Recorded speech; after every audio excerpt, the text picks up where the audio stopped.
مسیح خداوند کے زندہ جلالی قدوس اور مبارک نام میں آپ تمام ناظرین کو باسراست خوشید کا اسلام قبول ہو۔ میں امید کرتا ہوں کہ آپ سب خداوند کے فضل سے خیریت سے ہیں اور خدا آپ کی زندگی میں گہرے طور پر کام کر رہا ہے۔ آج میں خدا کے کلام کی خدمت آپ کے سامنے پیش کرنے کو ہوں، اور آج جو ہمارا ٹاپک ہے، عنوان ہے، وہ ہے معقول عبادت کی مطلوب قربانی۔ آئے میرے ساتھ نکالیے پیدائش کی کتاب، اس کا 4واں باب، اس کی پہلی آیت سے خدا کے کلام میں لکھا ہے، اور آدم اپنی بیوی ہوا کے پاس گیا اور وہ حاملہ ہوئی اور اس کے قائن پیدا ہوا۔ تب اس نے کہا، مجھے خداوند سے ایک مرد ملا۔ پھر قائن کا بھائی حابل پیدا ہوا، اور حابل بھیڑ بکریوں کا چرواہا اور قائن کسان تھا۔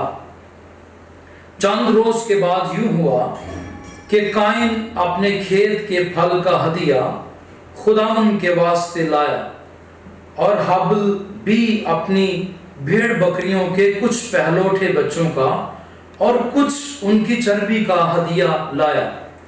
اور خداوند نے حابل کو اور اس کے ہدیے کو منظور کیا، پر قائن کو اور اس کے ہدیے کو منظور نہ کیا۔ اس لیے قائن نہایت غضبناک ہوا اور اس کا منہ بگڑا۔ میرے عزیزو، خدا کس طرح کی قربانیاں پسند کرتا ہے؟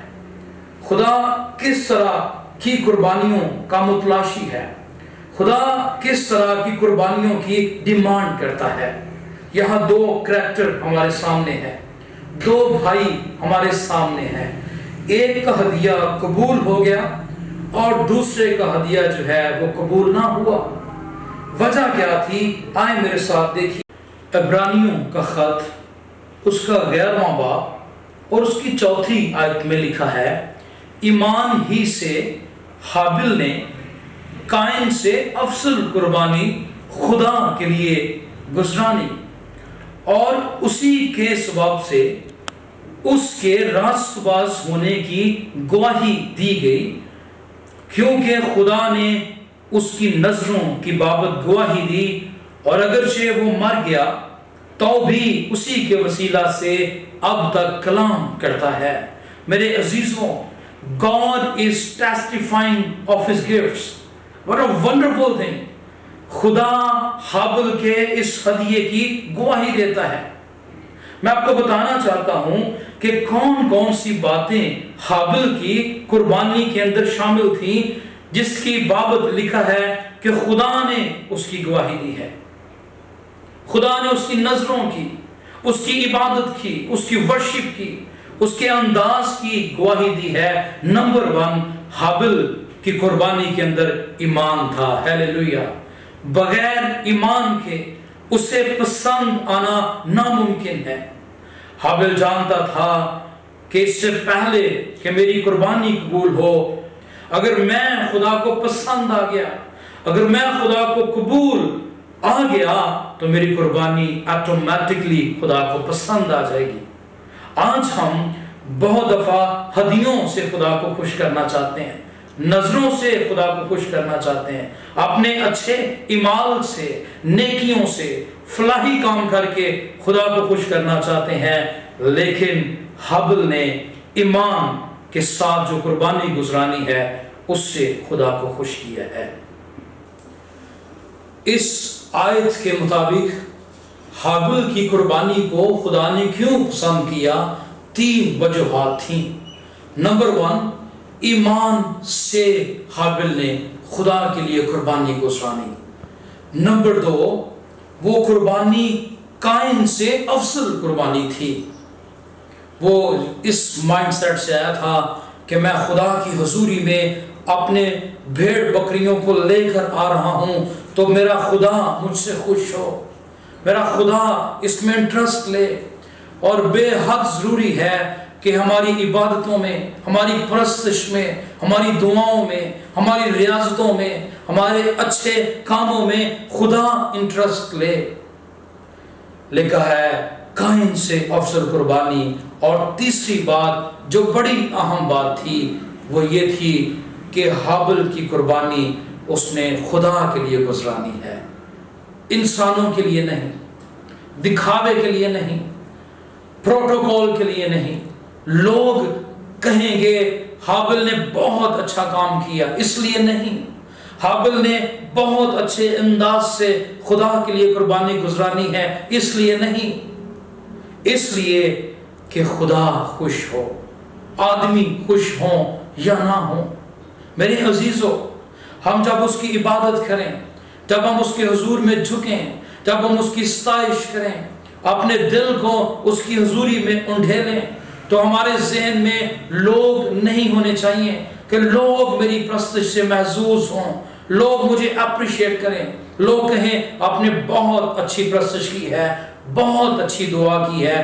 بلکہ میری عبادت سے، میری دعاؤں سے، میری ورشپ سے میرا زندہ خدا اس کے نام کو جلال ملنا چاہیے. یہ بہت ضروری ہے.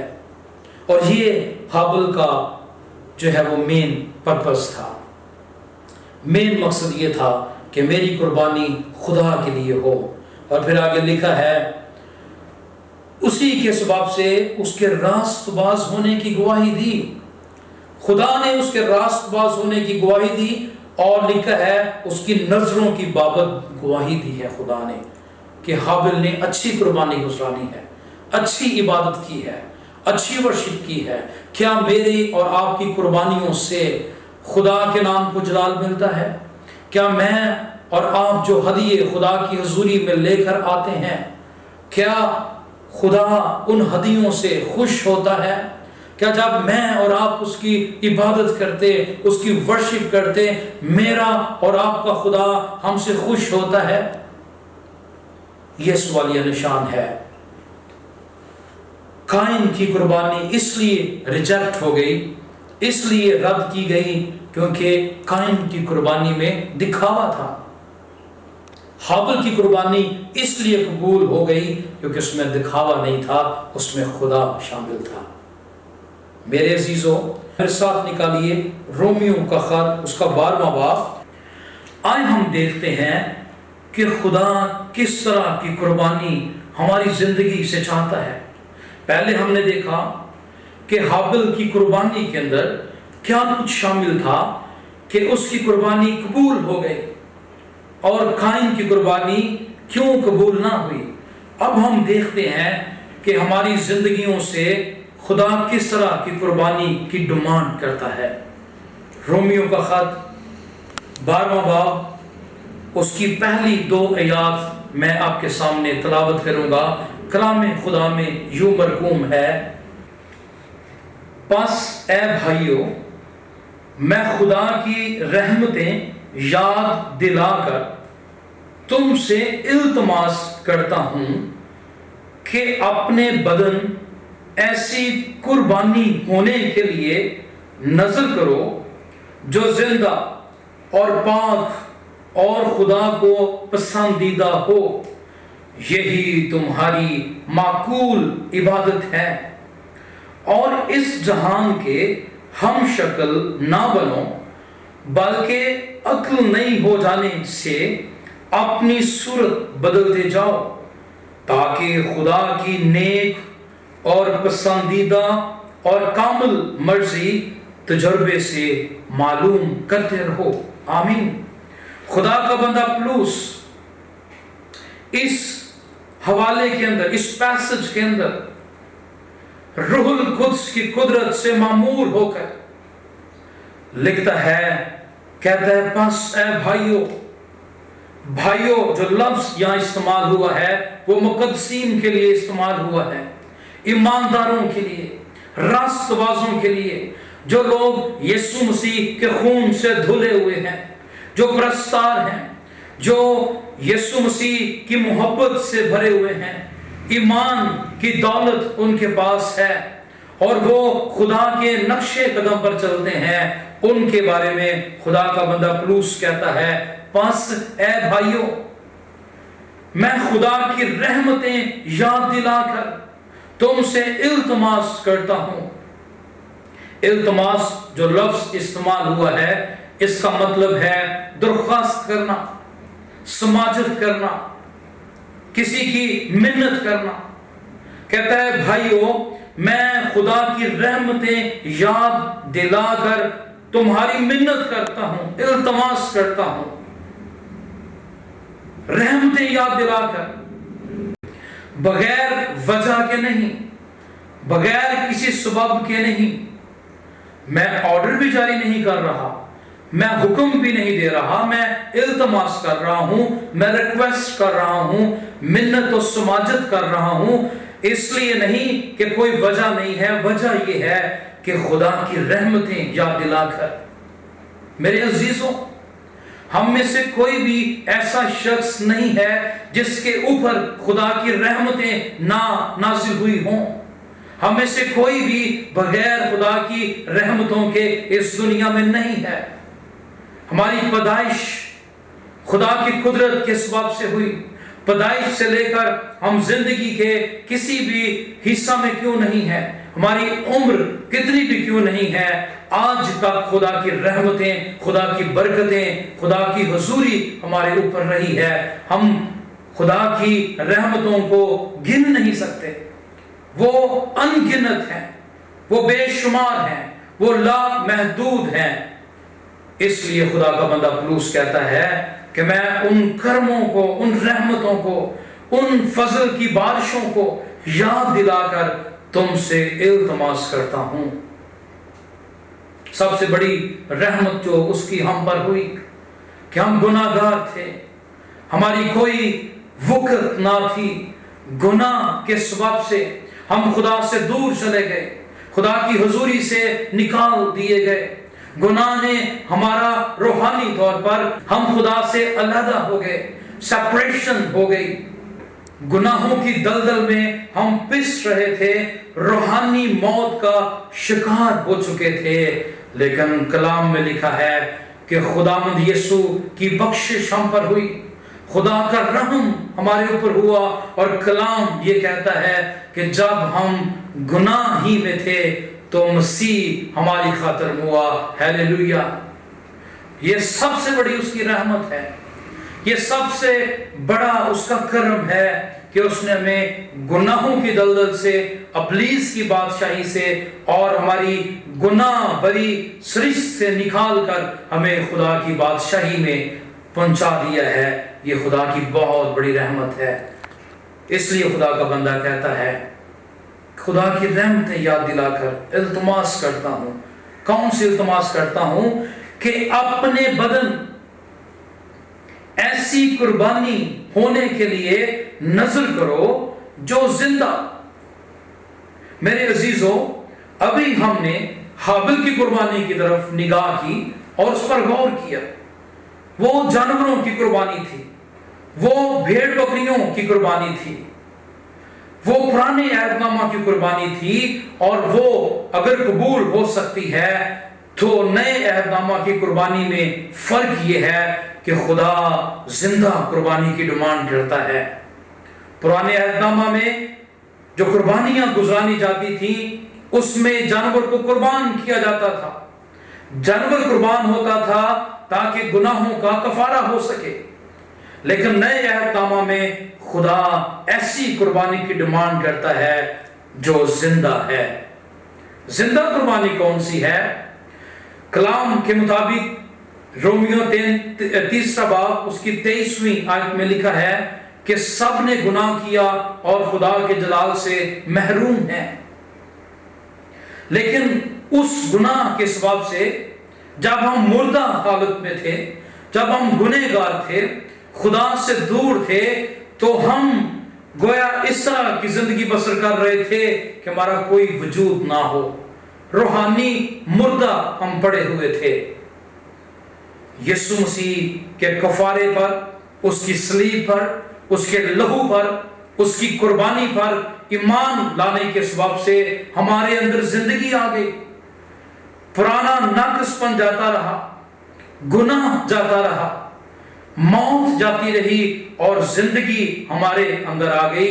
اور یوحنا کی انجیل 3 باب کی 16ویں آیت میں لکھا ہے، کیونکہ خدا نے دنیا سے ایسی محبت رکھی کہ اس نے اپنا اکلوتا بیٹا بخش دیا، تاکہ جو کوئی اس پر ایمان لائے وہ ہلاک نہ ہو بلکہ ہمیشہ کی زندگی پائے۔ میرے عزیزو، ہمیشہ کی زندگی یسوع پر ایمان لانے کے سبب سے ہے۔ میں اور آپ جب یسوع مسیح پر ایمان لائے ہم زندہ ہو گئے۔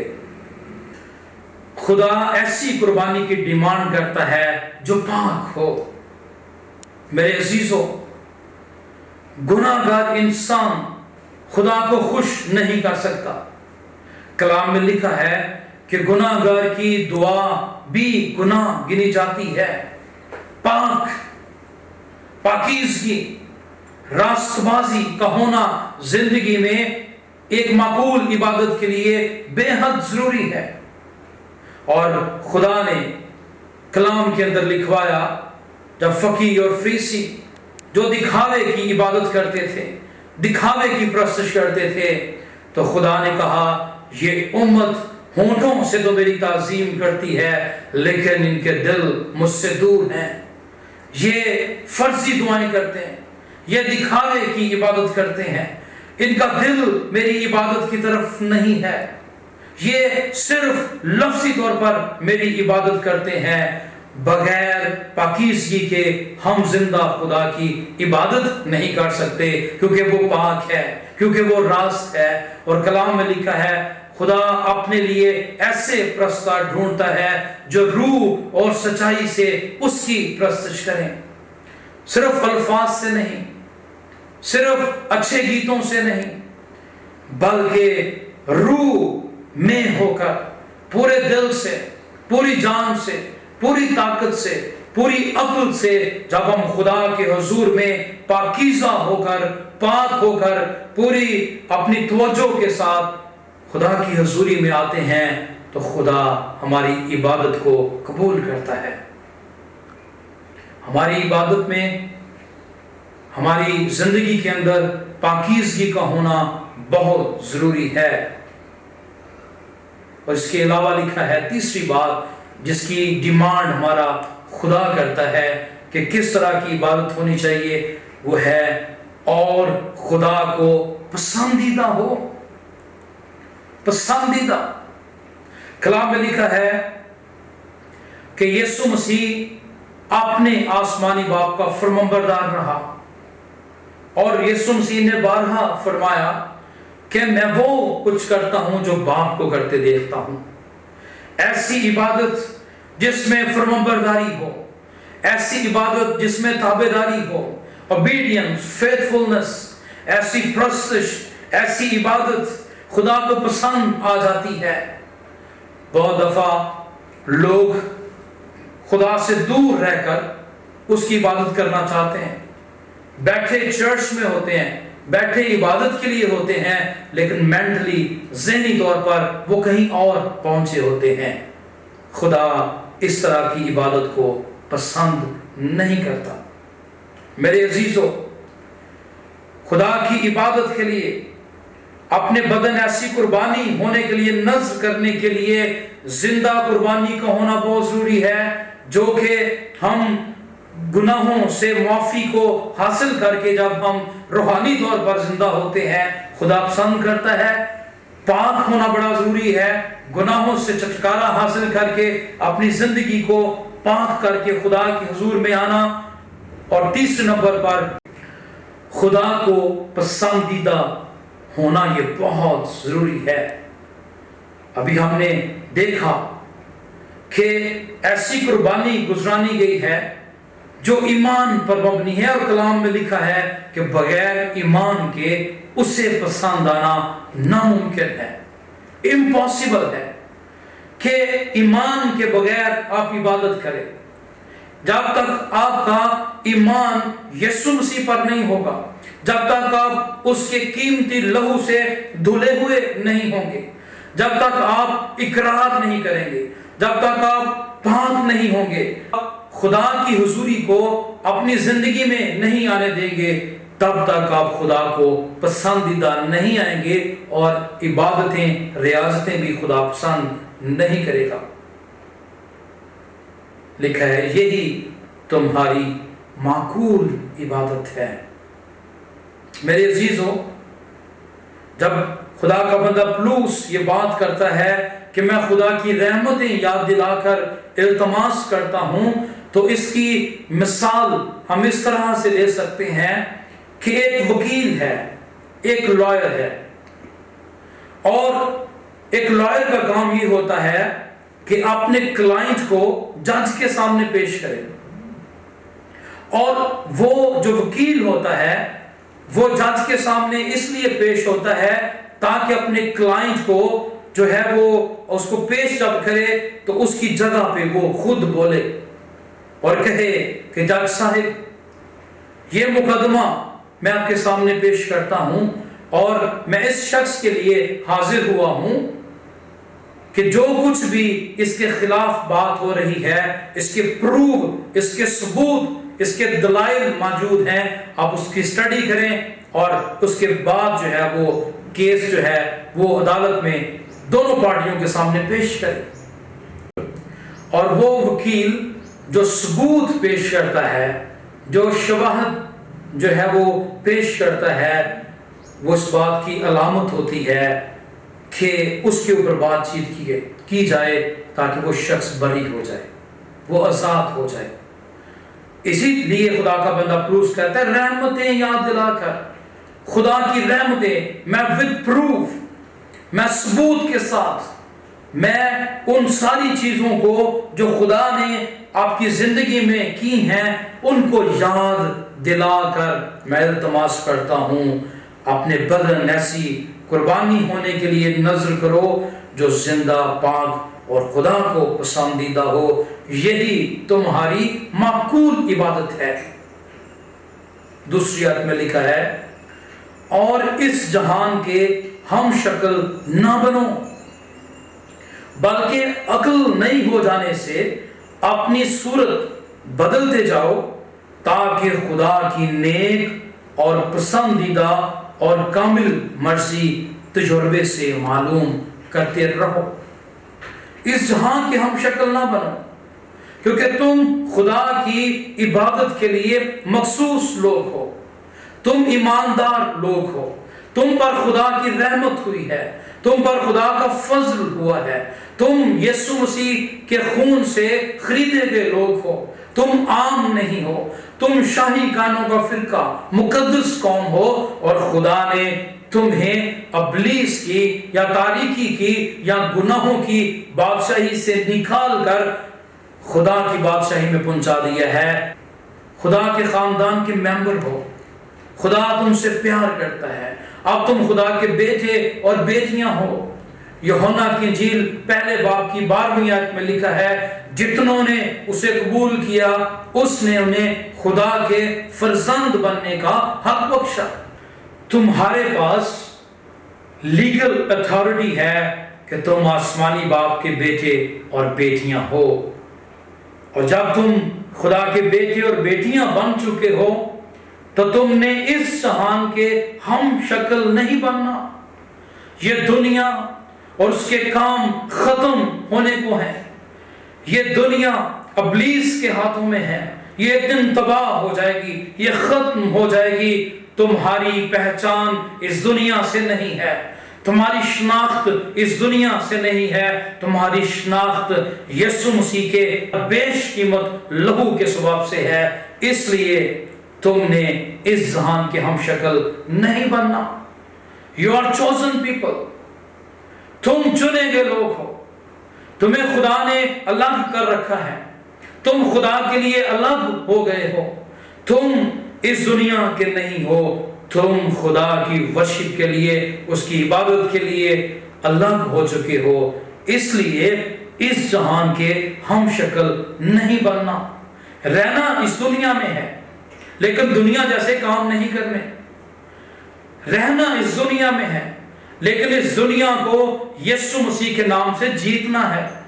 تمہارے اندر جو عبادت کا ایک تصور پیدا ہو چکا ہے کہ زندہ تم ہو، تم پاک ہو گئے ہو، تم خدا کو پسندیدہ آ گئے ہو، ضرور ہے تمہارے کریکٹر کے سبب سے، تمہارے چال چلن کے سبب سے، تمہارے مزاج کے سبب سے، تمہاری گفتگو کے سبب سے، تمہارے انداز کے سبب سے، تمہارے چلنے پھرنے اوڑھنے بیٹھنے کے سبب سے لوگ برکت پائیں اور لوگ بھی اس طرح کی پرستش کرنا شروع کر دیں، عبادت کرنا شروع کر دیں جو زندہ اور پاک اور خدا کو پسندیدہ ہو۔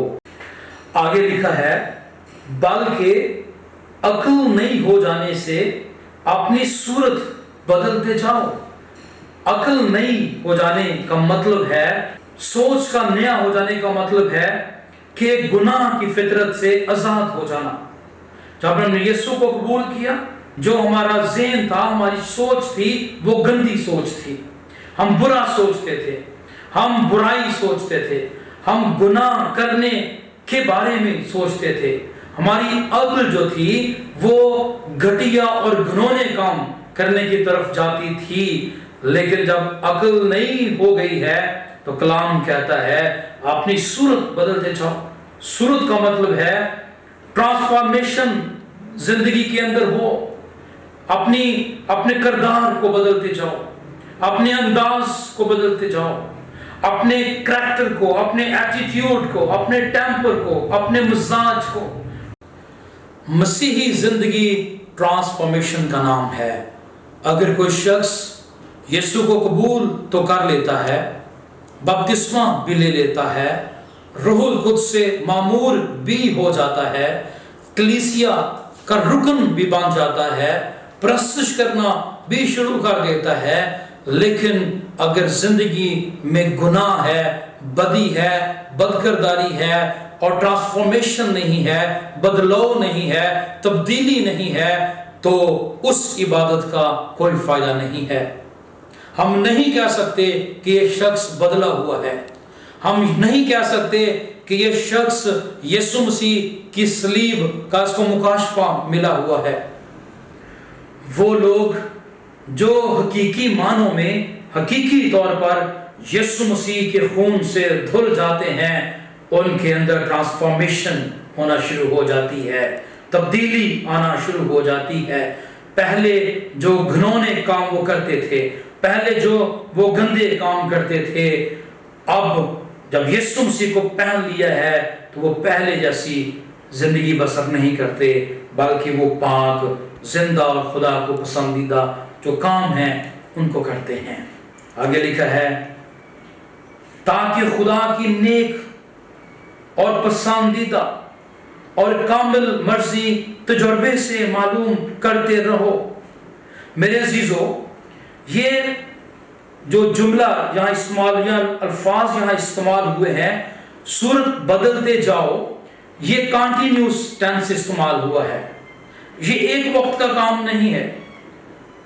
میں نے 1 سال پہلے اگر یسوع کو قبول کیا ہے تو ہرگز یہ مطلب نہیں ہے کہ میں ایک دفعہ پاک ہو گیا ہوں، اب مجھے ضرورت نہیں ہے۔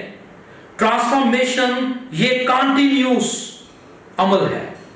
ہم نے ہر روز، ہر لمحہ، ہر گھڑی اپنے آپ کو بدلنا ہے، کیونکہ ابلیس جو ہمارا دشمن ہے وہ ہر وقت ہمارے ذہنوں میں کام کرنا چاہتا ہے، ہماری سوچوں کو خدا کی حضوری سے دور کرنے کی کوشش کرتا ہے، گناہ ہم سے کروانا چاہتا ہے، ہمیں بری راہوں پر دوبارہ لے کر جانا چاہتا ہے۔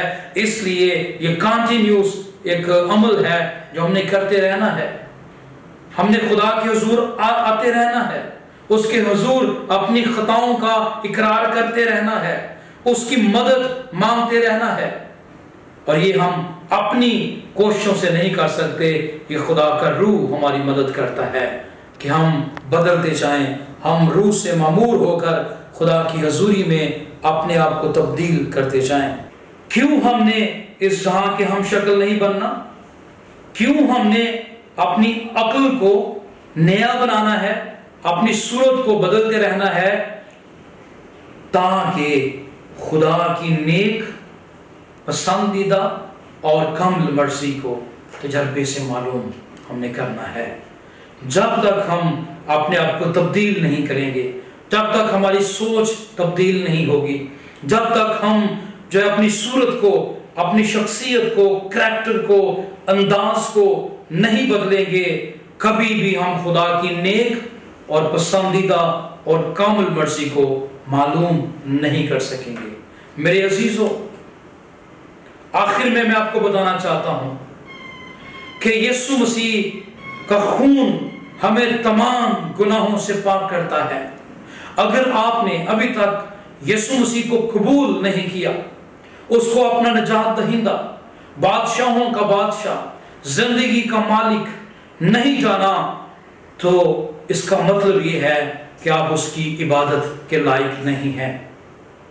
وہ لوگ جن کو صلیب کا مکاشفہ مل چکا ہے، وہ لوگ جن کو یسوع مسیح کی قربانی کا مکاشفہ مل چکا ہے، وہ لوگ جو یسوع مسیح کی قربانی کو جانتے ہیں، اس قربانی پر ایمان رکھتے ہیں، جنہوں نے اپنے جامے برے کے لہو سے دھو رکھے ہیں، صرف وہ لوگ اس کرائٹیریا میں آتے ہیں کہ وہ خدا کی پرستش کر سکتے ہیں، خدا کی عبادت کر سکتے ہیں، اپنے پورے دل سے، پوری جان سے، پوری عقل سے، پوری طاقت سے اس کو اپنا خداوند جانتے ہوئے، اس کو اپنا بادشاہ مانتے ہوئے، اس کو اپنی زندگیوں کا خالق اور مالک مانتے ہوئے اس کے حضور میں سجدہ ریز ہو کر اس کی ورشپ کرنے کے قابل ہیں، اس کی عبادت کرنے کے قابل ہیں۔ کیا آپ اس قابل ہیں کہ جو پیرامیٹر ہمیں دیا گیا ہے کہ ہم اس طرح سے اس کی ورشپ کریں؟ اگر نہیں تو آج سے آپ نے یسوع مسیح کو اپنا شخصی نجات دہندہ قبول کرنا ہے، اپنے گناہوں کا اقرار کرنا ہے، اس کے حضور میں آنا ہے۔ اور کلام فرماتا ہے کہ ہمارے گناہ کتنے بھی کرمزی کیوں نہ ہوں، کتنے بھی پرانے کیوں نہ ہوں، کتنے بھی زیادہ کیوں نہ ہوں، یسوع مسیح کا لہو اس قابل ہے کہ وہ ہر طرح کے پرانے سے پرانے گناہوں کو بھی مٹانے کی قدرت رکھتا ہے۔ ہیلیلویا۔